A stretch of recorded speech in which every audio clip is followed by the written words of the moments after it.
Salut à tous, c'est Maestro, j'espère que vous allez bien, que tout se passe bien pour vous. Nous sommes le vendredi 25 septembre et voici le résultat du jeu de l'épisode 28. Ce joueur correspondait donc à une fusion de Ribéry et Griezmann. Bravo à Romxin ou Romxin, désolé si j'écorche un petit peu ton pseudo. Il y aura un autre jeu dans cet épisode. Et pour ce qui concerne l'actu footballistique, on commence par la victoire du Bayern évidemment en Supercoupe d'Europe. Ils ont donc battu Séville 2-1, c'est Ocampos qui a ouvert le score sur penalty. Goretzka a ensuite égalisé et Séville n'était vraiment pas loin de la victoire avec une occasion en fin de match. Mais finalement, c'est Javier Martinez qui a donné la victoire aux Munichois en prolongation. Le Bayern qui a tout gagné cette saison, que ce soit au niveau national mais aussi au niveau européen. En tout cas, un grand bravo à Séville pour sa saison européenne et ce grand match. On passe au mercato, c'est officiel, Edouard Mendy s'est engagé avec Chelsea. Il a signé pour 30 millions d'euros, incluant 6 millions d'euros de bonus. C'est un double record avec ce transfert puisqu'il est devenu le gardien africain le plus cher de l'histoire, mais aussi le gardien de Ligue 1 le plus cher de l'histoire. Voilà pour la petite anecdote. C'est officiel également, Diego Llorente quitte la Real Sociedad et s'engage jusqu'en juin 2024 du côté de Leeds. L'opération qui aura coûté 27 millions d'euros aux Peacocks, qui n'arrêtent pas de dépenser durant ce mercato, à voir si toute cette équipe va prendre finalement pour la saison en Première Ligue.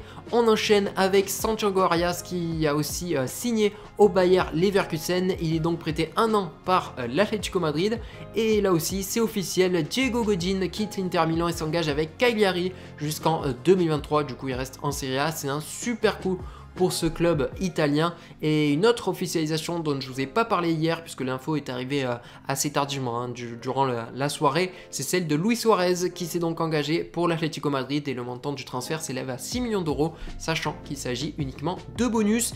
Et pour terminer, juste un accord, Luis Enrique est bien arrivé à Marseille hier, il a passé sa visite médicale avec le club phocéen et a signé donc son contrat. Villas-Boas nous a malgré tout indiqué qu'il s'entraînera avec le groupe qu'à partir de la semaine prochaine. On passe aux rumeurs du mercato, c'est la priorité du Real Madrid pour l'été 2021. Je parle bien sûr de Kylian Mbappé, toujours son contrat au PSG jusqu'en 2022.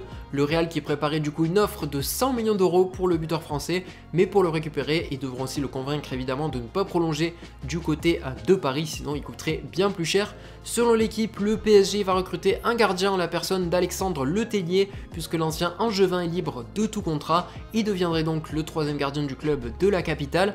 Et enfin pour Paris, après la piste Skriniar et Koulibaly, le PSG s'est positionné sur un autre défenseur central et il s'agit donc d'Antonio Rudiger sous contrat avec Chelsea jusqu'en 2022. L'entraîneur des Blues, Frank Lampard, ne compterait pas sur lui cette saison et selon le Daily Mail, le PSG pourrait proposer un prêt avec option d'achat dans les prochains jours. Comme je vous en avais parlé il y a quelques jours, Monaco va recruter un espoir portugais en la personne de Florentino Luis. Il s'agira d'un prêt payant de 1,5 million d'euros et le milieu de Benfica sera donc officiellement présenté dans les prochaines heures. Ne faites surtout pas attention aux réponses sous ce tweet, ça vaut mieux. Selon l'équipe, Lorient pourrait bien recruter un espoir de l'Inter Milan puisque le défenseur central Andrew Gravillon est en discussion avec le club breton et dans ce cadre, un prêt pourrait être accordé par les Nerazzurri. On passe avec notamment l'Angleterre. Le président de l'Atlético a refusé une offre de 85 millions d'euros formulée par Manchester City pour le recrutement de José Jiménez. Enrique Cerezo a affirmé qu'il voulait garder son joueur pour cette saison. Ce n'est pas fini pour les Citizens qui cherchent à tout prix un défenseur central. Et justement, selon Sky Sports, un accord est proche entre Manchester City et Séville pour l'achat de Jules Koundé. On ne connaît pas encore le montant éventuel du transfert, mais il devrait être supérieur à 70 millions d'euros. D'après Fabrizio Romano, Chelsea n'a pas terminé son mercato et voudrait même recruter le joueur de West Ham, donc Declan Rice. Mais avant cela, le club londonien souhaite vendre ou prêter des joueurs. En tout cas, des contacts ont bien été pris avec le jeune milieu anglais. Et pour finir avec le mercato, selon Goal, Candreva va s'engager pour la Sampdoria de Gênes dans les prochaines heures. Le joueur de 33 ans devrait coûter seulement 4 millions d'euros à la Samp. Pour ce qui concerne le reste de l'actu footballistique, on commence avec un résultat que je n'ai pas évoqué au début de la vidéo, mais c'est la fin de l'aventure européenne pour le Stade de Reims qui a été malheureusement éliminé dès le 3e tour de qualification d'Europa League et ce par Fehervar, un club hongrois du coup qui les a battus 4-1 au tir au but après un 0-0 dans le temps réglementaire. Zlatan Ibrahimovic a été testé positif au Covid-19 et il a réagi sur Twitter avec son humour habituel, je cite: le Covid a eu le courage de me défier, mauvaise idée, voilà, hein, comme d'habitude, Zlatan qui fait du Zlatan. Et sinon, aujourd'hui, vous aurez 2 matchs à suivre avec tout d'abord l'ouverture de la 5e journée de Ligue 1, c'est Lille qui affronte Nantes au stade Pierre-Mauroy à 21h.